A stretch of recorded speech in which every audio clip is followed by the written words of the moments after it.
દર્દીને એટેક આવ્યો હોય, માયોકાર્ડિયલ ઇન્ફાર્ક્શન હોય, ડાક્ટરે કીધું હોય કે ભાઈ બોલવાનો પરિશ્રમ કરશો નહીં તોય એની તબિયત જોવા જાય, બધી વાત એની પાસે કરાવે કે તમે હાજે હારા આમ આટા માર્યા કરતા આખા શહેરમાં ત્યાં શું અવળા થઈ ગયા હાવ. બોલો વળી ધીરે ધીરે બોલે, માંદો પડી ગયો. તો કે એમ શું વર્તાય છે? અરે એટેક આવ્યો. હા હા હા હા, કેટલા વાગે આવ્યો? ભાઈ નથી મહેમાન આવ્યો, આ કાલ રાતે 2 વાગે આવ્યો. ઓહો, તો ઊંઘમાં તમને ખબર નહીં રહી હોય. મરી જાત ઠામુકાને ખબર નહીં રહી. વળી પાછો પૂછે તે આ પહેલી જ વાર આવ્યો?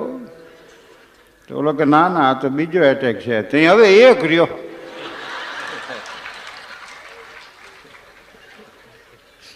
તે આ ઈ સાંભળવા તને બોલાવ્યો છે? નથી અમને ખબર.